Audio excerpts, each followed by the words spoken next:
Bom, nesse sentido do que nós falamos na última aula acerca do estudo de Kant sobre a autonomia do pensamento humano, de modo que o ser humano possa, de uma certa forma, usar a sua própria inteligência para fundamentar a sua própria maneira de agir, sem a doutrinação ou tutela de outro. Uma vez que o ser humano é dotado de razão e liberdade, né? Esses são temas centrais da filosofia kantiana. Os estudos de Kant partem, de uma certa forma, da investigação sobre as condições nas quais se dá o conhecimento. Então ele vai fazer um exame crítico da razão, né? Por isso que a obra dele é Crítica da Razão Pura. Ele vai realizar então um exame crítico da razão contido na obra Crítica da Razão Pura, né? Nesse texto ele vai confessar o que Hume o havia despertado, né? Pela primeira vez do seu sonho dogmático, né? E institui o que ficou conhecido como Tribunal da Razão. Depois, a análise, o estudo, a pesquisa de Kant vai ser um exame do agir humano, né? Aqui eu estou falando da ética, né? Age bem, né? Age bem quando? Agir bem quando? Quando é que uma pessoa age bem? Ética. Esse estudo, essa pesquisa daria origem aos textos Crítica da Razão Prática, Fundamentação da Metafísica dos Costumes e Metafísica dos Costumes, né? Um outro aspecto importante da obra de Kant são suas reflexões a respeito da estética presentes na obra Crítica do Juízo, né? Essas duas últimas vai ficar num segundo momento para o nosso estudo. Bom, vamos lá. Crítica da Razão Pura, Epistemologia ou Gnoseologia. O que Kant nos falaria a respeito do pensamento, né? Os temas a respeito do pensamento, né? Tipos de conhecimento. Quais são os tipos de conhecimento? Então, como nós já falamos, uma das questões mais importantes do pensamento kantiano é o problema do conhecimento, né? Seria a questão do saber, né? Quais são os limites da razão, né? Como que se dá o conhecimento, né? E justamente no livro Crítica da Razão Pura, ele vai distinguir duas formas básicas no ato de pensar. Duas formas básicas no ato de pensar. Então ele vai separar duas formas. São duas formas básicas no ato de pensar. Naquilo que depende do ser humano, ele consegue identificar duas formas no ato de pensar. Então, a primeira, qual seria? A primeira forma básica no ato de pensar, no ato de conhecimento, aliás, o primeiro seria o conhecimento empírico. O conhecimento empírico. Nós já falamos, claro que empírico significa experiência, né? Experiência. Conhecimento empírico, o que nas palavras de Kant seria a posteriori. A posteriori. O conhecimento empírico a posteriori seria aquele tipo de conhecimento que se refere aos dados fornecidos pelos sentidos, isto é, que é posterior à experiência. Então eu vou repetir. O conhecimento empírico a posteriori seriam aqueles tipos de conhecimento que se referem aos dados fornecidos pelos sentidos, isto é, o que é posterior à experiência, né? Por exemplo, para fazer a afirmação: o meu sapato é marrom, ou este livro tem capa azul, né? Foi necessário ter primeiro a experiência de ver o livro para depois conhecer a sua cor, né? Portanto, trata-se de um conhecimento posterior à experiência, né? Para que eu possa falar que o livro tem capa verde, que eu possa falar que o livro tem capa azul, que eu possa falar que o sapato é marrom, que o tênis é vermelho, para que eu possa expressar esse conhecimento com detalhe a respeito desse objeto, necessita, portanto, que eu tenha uma experiência sensível através dos meus sentidos, dos meus olhos, para que eu possa identificar a cor do livro e então eu reconhecer que o livro é azul, que o livro tem capa verde, que o sapato é marrom, que o tênis é vermelho. Então, trata-se de um conhecimento posterior à experiência, né? Posterior à experiência. Um segundo tipo de conhecimento, ou forma básica do ato de conhecer, seria o conhecimento puro.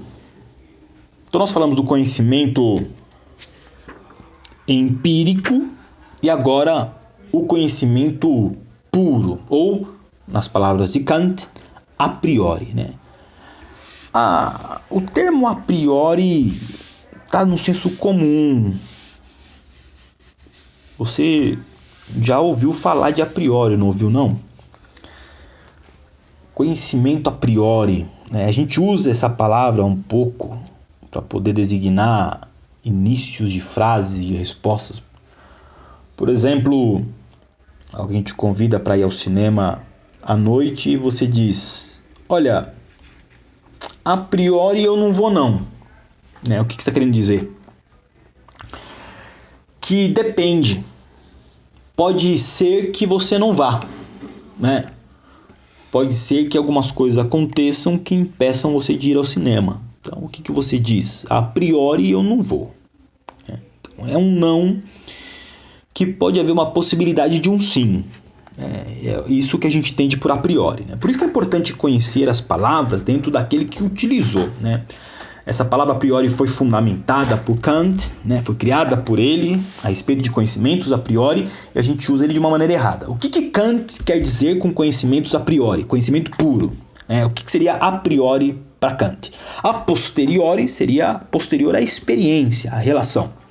A priori seria então aquele tipo de conhecimento que não depende de qualquer dado dos sentidos. Ou seja, o que é anterior à experiência. Né? Enquanto a posteriori é depois da experiência, é posterior à experiência, conhecimentos a priori é anterior à experiência. Né? Nasce puramente de uma operação racional.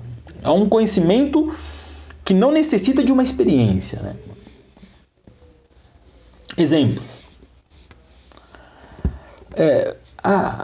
Vamos imaginar essa afirmação, ou nas palavras de Kant, juízo, né?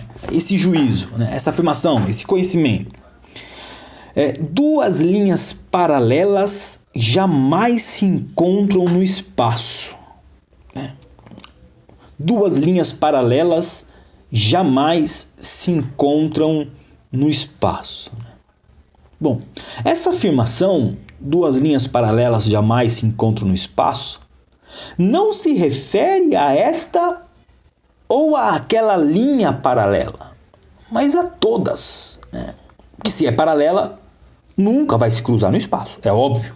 É óbvio porque estão colocadas paralelamente. Se você cruzar elas, né, elas já não são paralelas. Né? Deixarão de ser paralelas. Concorda comigo? Então, é um conhecimento a priori, né, que não necessita da verificação, que não precisa da minha experiência. Aquilo que é óbvio para a nossa consciência, para a nossa lógica, é pensar de que duas linhas paralelas jamais vão se encontrar no espaço. Se elas estão colocadas paralelamente, não se encontrarão no espaço. Né? E mais, esse conhecimento, essa afirmação, não se refere a esta ou aquela linha paralela, mas a todas as linhas paralelas. Né? Toda vez que você coloca uma linha paralela a outra, jamais elas vão se encontrar no espaço. Se encontrar no espaço, elas não estão paralelas. Né? Então, esse conhecimento constitui exatamente um conhecimento universal. Além disso, é uma afirmação que, para ser válida, não depende de nenhuma condição específica de verificação. Trata-se, portanto, de um conhecimento necessário. É um conhecimento necessário. Você não precisa colocar duas linhas paralelas para saber que elas jamais se encontrarão no espaço. Você não precisa fazer essa experiência. Então, é o tipo de conhecimento a priori. É o tipo de conhecimento puro. É o tipo de conhecimento necessário. É o tipo de conhecimento que antecede, anterior à experiência. E ela é resultado de uma operação puramente racional. Por isso o conhecimento puro. Por isso o conhecimento puro. Agora, isso, claro, o livro, como eu falei, de Crítica da Razão Pura de Immanuel Kant, ele é extremamente complicado de ler, né? É dificílimo de ler. O livro Crítica da Razão Pura começa com a pergunta: existe juízos sintéticos a priori? Qual a possibilidade de existir juízos sintéticos a priori? E Kant faz essa pergunta no livro sem sequer te explicar o que é juízo, conhecimento para ele, juízo sintético e a priori, né? Pressupõe que você já saiba. Ou seja, quando você pega um texto hermético como esse para ler, o que você fica é com raiva de um camarada desse que começa um livro com essa frase, né? É possível existir conhecimentos sintéticos a priori, juízo sintético a priori? E ele já sai falando acerca disso e não te explica o que é nem juízo, nem o que é sintético, nem o que é a priori. Portanto, vamos então tentar compreender o que ele vai falar sobre juízos e o que é juízos analíticos e juízos sintéticos para Immanuel Kant. Bom, o conhecimento puro, a priori, por conseguinte, conduz a juízos universais e necessários, como nós vimos a respeito dos tipos de conhecimento. A juízos universais e necessários. Enquanto o conhecimento empírico não possui essas características. Então, eu vou recapitular rapidamente só para que a gente possa lembrar e aonde nós vamos entrar agora num outro tema complicadíssimo. É importante, então, a atenção. Então, nós falamos que Kant distingue duas formas básicas de ato de conhecer. O primeiro, conhecimento empírico, que seria a posteriori, é aquele que se refere aos dados fornecidos pelos sentidos, né? Isto é, que é posterior à experiência. E nós falamos do conhecimento puro, a priori, que é aquele que não depende de qualquer dado do sentido, ou seja, que é anterior à experiência, que nasce puramente de uma operação racional, né? Então, nós temos afirmações que são juízos, né? E todo conhecimento, de uma certa forma, partindo do conhecimento puro, é um conhecimento universal, né? Trata-se, portanto, de conhecimentos extremamente necessários, né? Uma vez que esse conhecimento universal não depende de nenhuma condição específica para ser validada, trata-se de um conhecimento necessário.